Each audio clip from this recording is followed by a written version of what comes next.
Let's start with the sort of purely empirical part. And empirically, it is true that never in the history of the world have so many people increased their incomes so much over such a continuous time. In other words, we are basically talking about more than 1 billion people increasing their incomes at the rate of about 8% per year for 40 years. Like nothing similar had ever happened. If you look at the Industrial Revolution in England, of course, the rates of growth then were much, lower. They were less than 2% a year.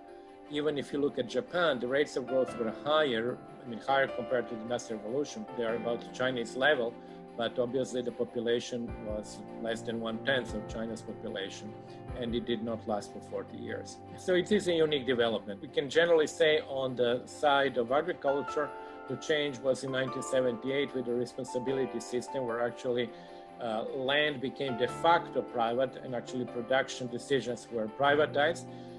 At first, everything which was above a certain quota was kept by the private individuals. Afterwards, that has changed, and basically, agricultural sector operates as if it were entirely private. Although the land is still not privately owned technically, but I don't think it's an issue. You have many parts in the West where actually the land is also owned for 99 years, but it doesn't really make any difference in the behavior of people. And that revolution was really quite spectacular because it led to an incredible increase first of income of Chinese farmers, and also it spread to what was then called, and it was still called, township and village enterprises, which employed rural labor but producing not agricultural goods but actually industrial manufacturing goods. And that change in 1978 all the way to the late 1980s produced also significant decline in inequality. So it was good in terms of both growth and reduction of inequality. After that, of course, the developments move into the industrial area. So we had really, starting with the late 1980s, we had changes in the urban areas. But this is simply a sort of a description. But it's kind of much harder to say what are the reasons, because China did not use the sort of typical way that many countries were supposed to develop. Chinese regional development was quite uneven. It is getting now a little bit more even, but it was uneven. Role of the state was quite important, particularly in banking and infrastructure and all the key industries like iron, steel, electricity, things like that.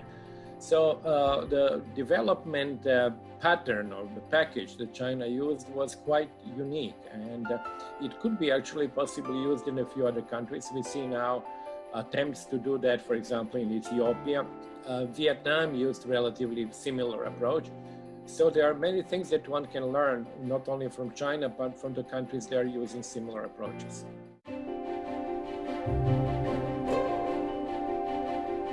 China's success in poverty alleviation is huge. We were saying that in the beginning, if you have 8% growth per annum, obviously what you do, you actually reduce poverty.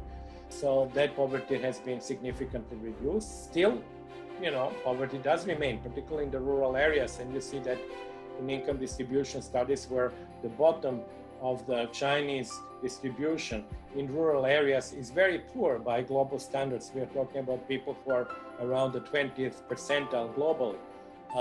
The situation with urban areas obviously is better. But when it comes to the world, COVID has been a huge shock, and not only has been, it actually continues to be, and we have no idea for how long it will be.